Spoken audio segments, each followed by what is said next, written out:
Hello, I'm Tom Moore from the Bartitsu Lab, and in this particular video we're going to be looking at the Tanto and what the Tanto can tell us about jiu-jitsu. Now, obviously the itsu in our Bartitsu is from jiu-jitsu. Jiu-jitsu being originally the battlefield art of the samurai. If their primary, secondary or tertiary weapon failed, was broken, was lost, or the environment wasn't conducive to it. For example, going in crowded urban environments or home environments. So again, my primary, secondary, tertiary weapons fail. So my bow, my spear, my sword. I've then essentially got my jiu-jitsu. But alongside my jiu-jitsu, I've also got Tanto jutsu. The Tanto being, a dagger, like so. Some are smaller and more knife-like. Some are longer and more like a short sword, not far off the distance of a wakizashi. But in any instance, my final backup in terms of blades is my Tanto or my knife. Okay. When we look at some of the original or early jiu-jitsu, the jiu-jitsu is the means to an end before which I can arm myself. So if you think about traditional jiu-jitsu, if an attack happens on the battlefield or even outside of the battlefield, it's very hard to have the wherewithal to draw an attack. You get people that are opponents of Iedo, and they get used to be able to draw an attack, but defense then and defense now are very similar. Sometimes it surprises us. So with our traditional jiu-jitsu, we've got the notion of a temiwaza. If we're attacked, we can smash with something. A palm heel, a chop, ippon-ken, something. We can attack with something. Soon as we've attacked with something to stop ourselves being attacked, whether it's preemptively or defensively, soon as I've got some degree of a temiwaza on, and it's important that the temiwaza, as well as being painful, can potentially be fight ending. That's very important. Too many people think short, sharp pain and then throw. No, in reality, if I can end the confrontation whoosh, like this, that's brilliant, that's wonderful. You can't rely on it, but don't half-ass your temiwaza. Your temiwaza should be vicious, should be nasty. If it ends there, marvelous. Okay? Jiu-jitsu is the realization that many fights do not end here, and therefore we end up in a nasty, feral, grappling snarl with each other. In any instance, if I don't have my primary, secondary, or tertiary weapon, all I've got is my final, essentially, samurai everyday carry. I've got my knife or my Tanto. If I'm attacked, one of the first recourses I may have is a temiwaza. Something, goshiken to the face, shuto, boshiken, any number of things, okay? After that point, if that's not done the business, we'll find ourselves in a bit of a grapple. So we'll find ourselves in a wrestle, where we're applying grips and we're trying to trip, lock, and throw each other.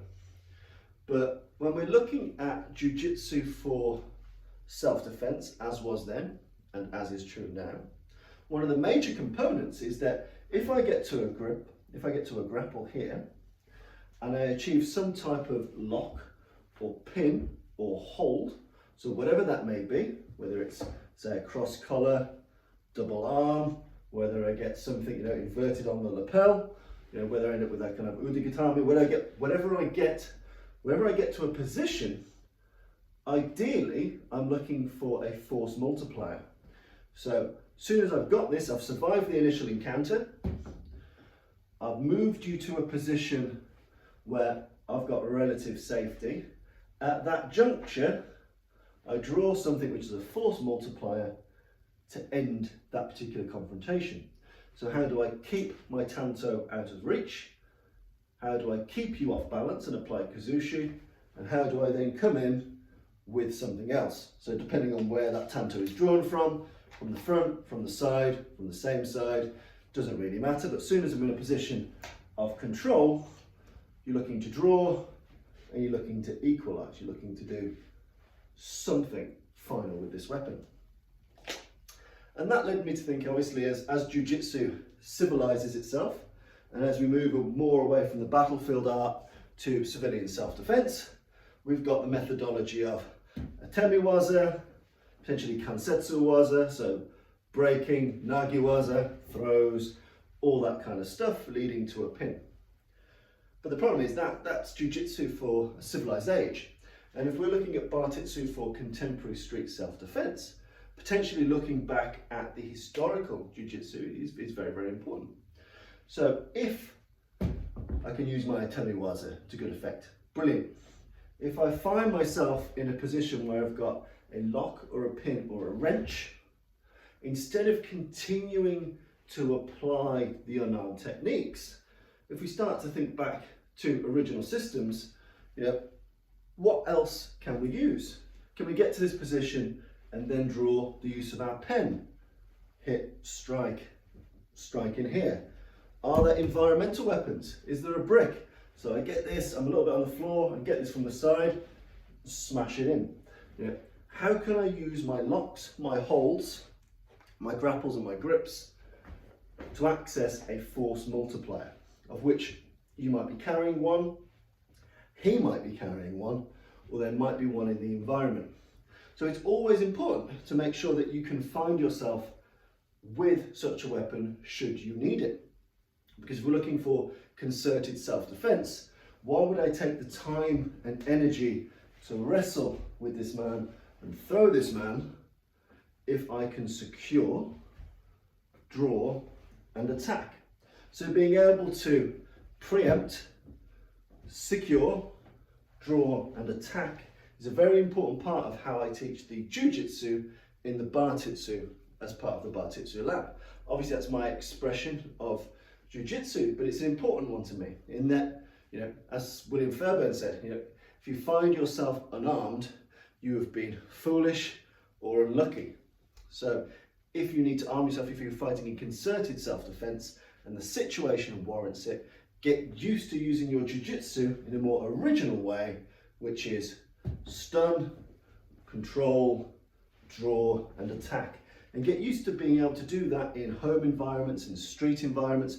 What things can I pick up? If I've got my torch in my pocket, if I do my atemiwaza, I get some degree of grip and control, then I draw, then I strike. That is essentially a piece of classical jiu-jitsu. I've done all the things necessary that a samurai would have had to do. He has to defend himself against a surprise attack. He has to control the situation somewhat to stop him drawing a weapon or him causing me serious injury.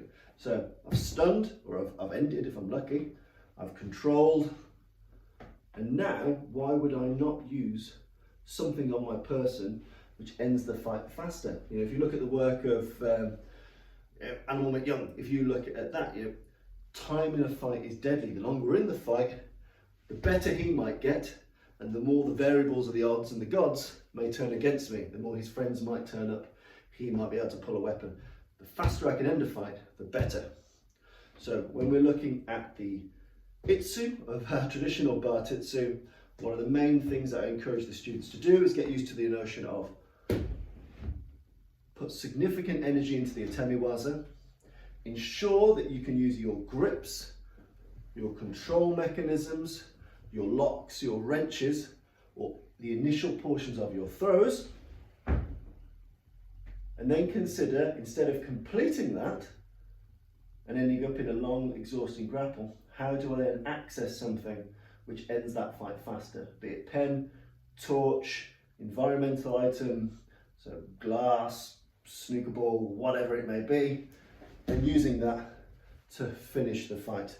There are so many things around us all the time, every day, that we can use. So do take the time to practice atemi, kansetsu, or partial nagawaza, and then being able to draw something, whether it's on your person, on his person, or around you. It's a really significant part of using jiu-jitsu in a sensible way. If I can maintain control over this opponent and then use a brick, bam, and I can end the fight there, I'd much rather that, if the situation legally warrants it, than me and him rolling around on the floor for 5 minutes while I try and put him to sleep. There's a much more sensible conclusion to this because I've used the holds, the locks, the pins in a sensible way. If you think about, osakomi, if you think about pins, why would I pin you? Why would pins be in judo and jiu-jitsu? Well, the pin is there, I'm holding you down, and I'm holding you down to give me time to access my tanto. Give me time to access this and to do something. Give me time to access another type of weapon. Gives me time to think and plan a strategic next move which ends the fight faster. So ending the fight faster is always a good thing to do. Thinking back to traditional jiu-jitsu that is a little bit more weaponized, how can I make use of locks, holds, pins, cause the damage they need to do, so I'm still wrenching that arm, but if I can end the fight faster by getting used to a draw or grabbing something and using it, make sure you get in that habit and get that understanding and awareness.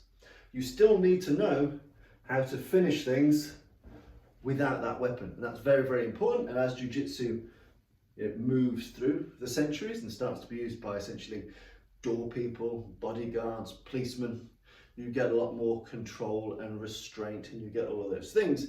But if you're talking pure, visceral self-defense, self-protection, then the ability for me to strike in a place that really hurts, control the opponent long enough with something that causes damage for me to get a force equalizer and deploy that quickly, that is a pure manifestation of jiu-jitsu, which is something we can readily apply today, whether it's incidental weapons, bricks, bottles, pool cues, whether it's bladed weapons, whether it's blunt weapons, even if it's firearms. The ability to control, strike, control, withdraw and attack is very, very important to how I teach in the Bartitsu Lab, and hopefully it's just a little reminder in this video to think back to the origins of your jiu-jitsu. You're on the battlefield, all of your primary weapons are gone, your secondary weapons, your tertiary weapons. We are coming to blows, we both are aiming to finish each other. How can I quickly take the initiative, take control and off balance, and then draw, withdraw and deploy, so I'm the one that goes home safely. That's an important thing to philosophize on, train for, so train for your finishes, but also train for your mid-fight draws and weapon acquisition. This is very, very important to modern Bartitsu, as I teach it, and would have been very, very important to people practicing traditional Koryu Jiu-Jitsu. So, always remember, alongside your Jiu-Jitsu is always Tanto Jitsu or Brick Jitsu. Hope you found that useful.